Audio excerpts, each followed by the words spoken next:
Welcome back, guys. Today we will be doing a pretty simple problem.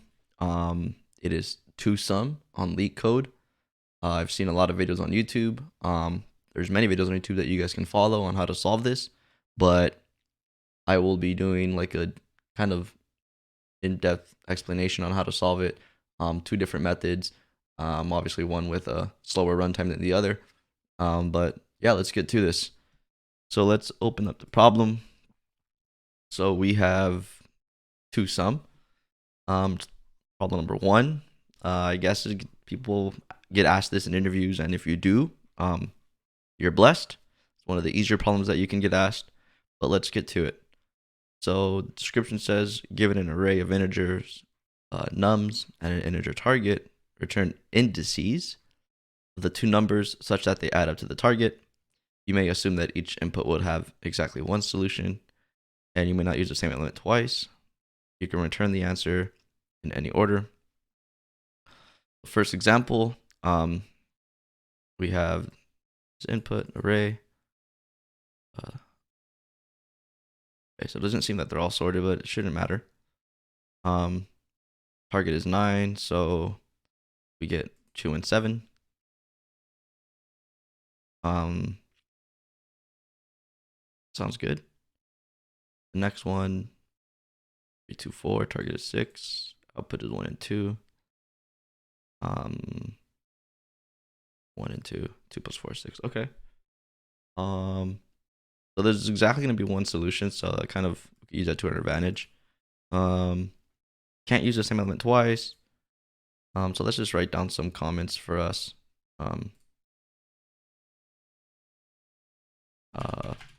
Exactly one solution. Can't use the same element twice. Return answer in any order. So just I guess the answer here is like an array, right? So answer is an array or vector.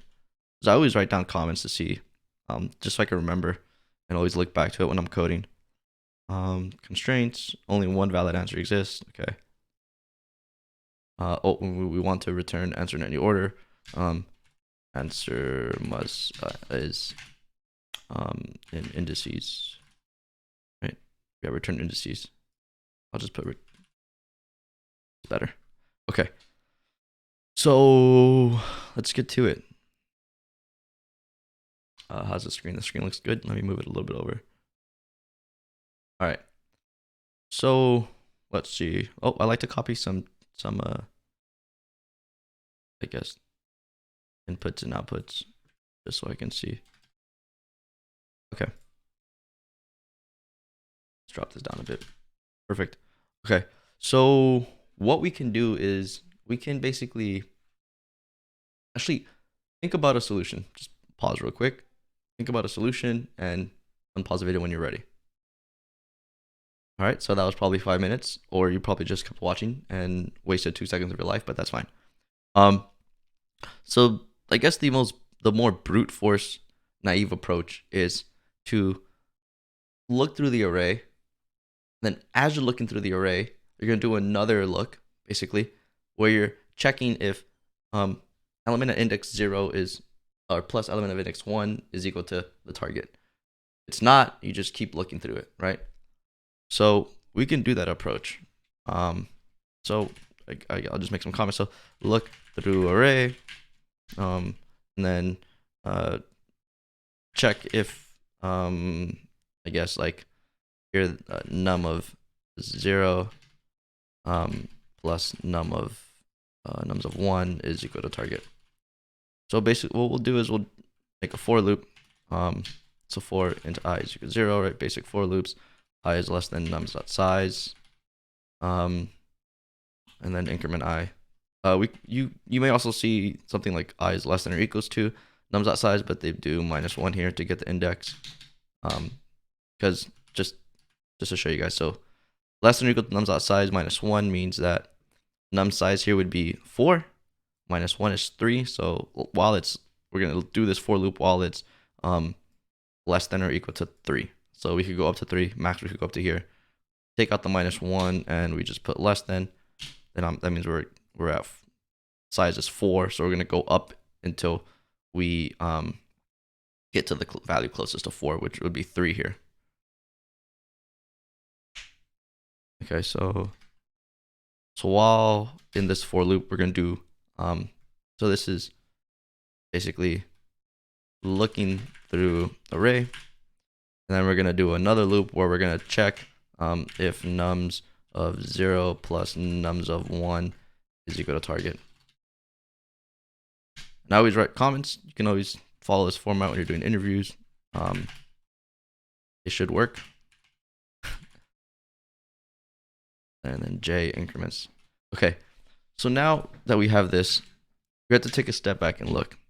So we're doing our 2 for loops, right? Our nested for loops. But there's a problem here. Again, try to pause and try to figure out what the problem is. So the problem here is that in the first array, in the first for loop, we're looping through the array, right? So we're looping at sorry, let me make some space here. So we have the indexes, so it's 0, 1, 2, and 3, right? So we're looping through this. We start at 0, and while this is true, we're gonna go through it until it's less than nums.size. So we're gonna go 2, 7, 11, 15, right? But at the same time, we're gonna do another for loop, and we're gonna check if nums of 0 plus nums of 1 equal target. The problem is that this loop also starts at j equals 0, which would be here, right? So assuming, for example, in this example, if we're assuming this example here, where this is index 0 and this is index 1, this code right here would basically just both start at 0, right? So 0, which would value of 3, plus that would give me 6. If the target here is 6, it'd give me 6, but remember, we cannot use the same element twice. So that's where we have a problem here. So we need to think, what can we do with this for loop? Well, what we'll do is we'll basically just loop while j is equal to I plus 1. So now our first loop starts here at 0, the value 2, and our second loop, our inner for loop, is going to start at the value 7. Cool? So this should be good. So, and then now we just do our if nums of I, right? If the value we're at I plus the value of j is equal to target, then we're done. We have found answer. So we'll have to put these into array, right? Put these into an array. Let's make the array here. Vector int, call it result. We'll just, I guess, we'll result dot pushback. Sorry, I blanked. Of I, and result dot pushback of j, and then we'll return our answer here.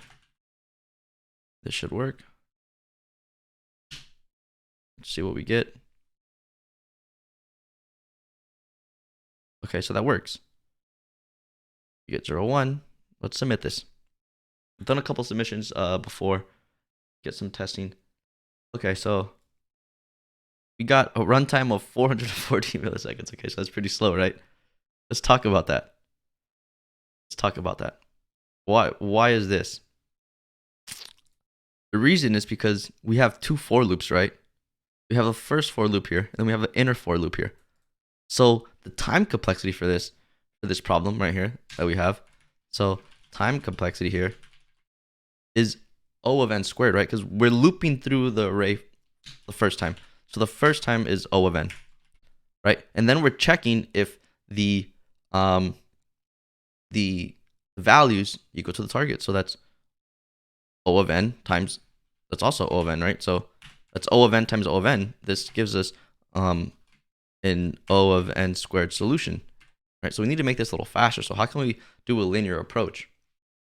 Well, pause the video and then come up with an idea.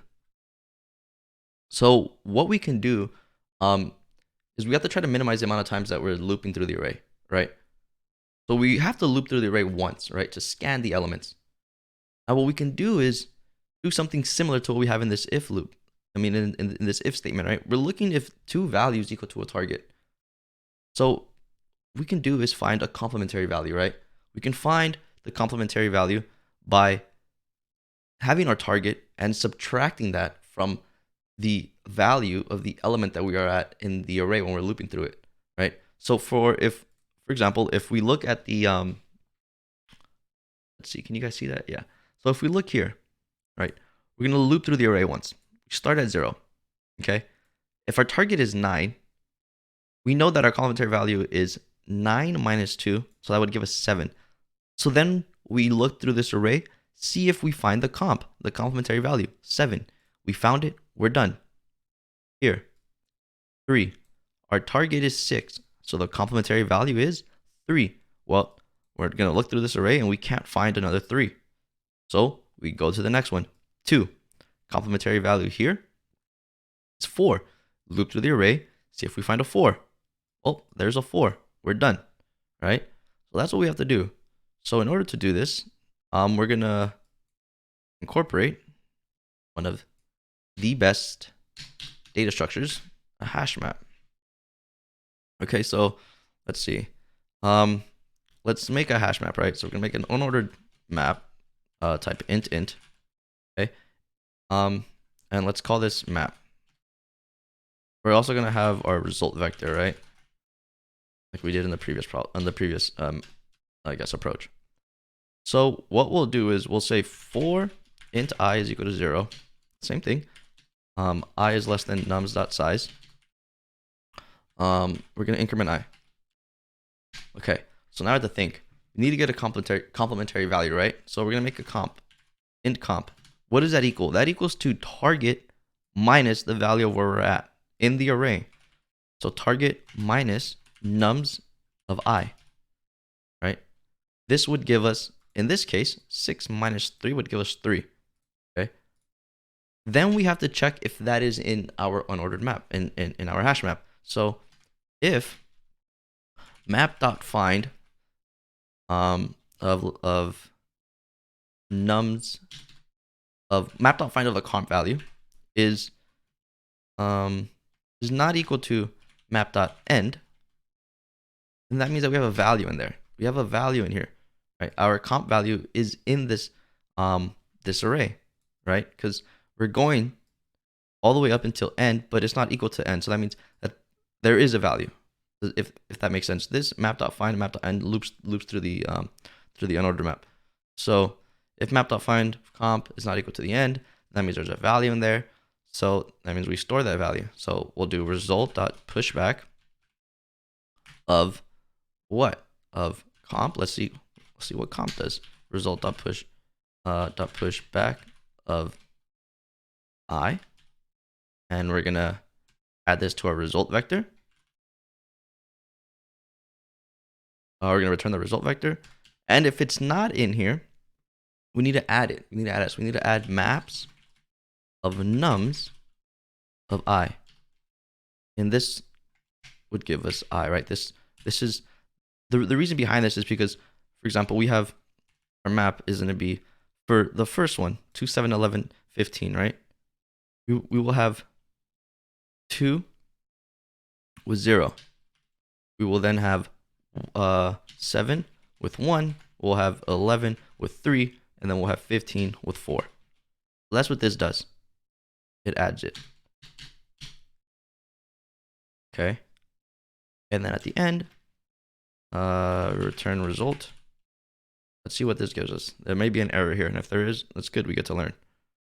Undeclared maps.nums of I. You mean map? Yeah, I meant map. You're right.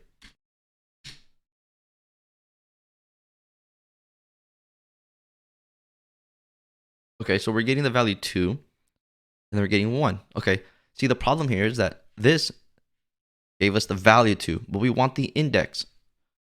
So we want index of j. Oh no, I'm trolling. That's going to give us an error. There is no j here. we want the index of that comp value. So we want nums of comp.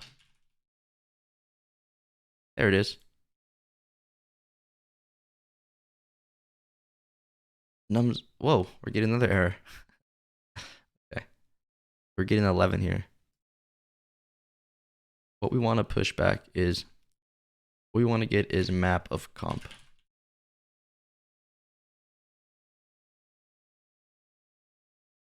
There it is. Perfect. See? You got it. Okay.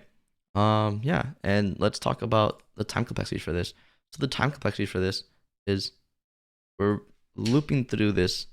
We're doing a for loop, so that's obviously going to be O of n time, right? Where n is number of elements in array. Okay, and we're also doing this. We're adding it, but that's just going to be constant. So basically, we're doing n times 1, n times a constant, and we know that constants don't affect time complexity, so we're basically doing O of n time. Sounds good. Let's submit this. So initially we had 440. Let's submit this and see what we get. 12. Dope. Yeah, from 440 to 12, it's a big increase. You guys can't see that. From 440 to 12, that's a big increase. This is the solution that most interviewers will ask. This is the optimized solution, and I hope you guys enjoyed it. You guys learned something, and be sure to tune around for the next one. All right, guys. Peace.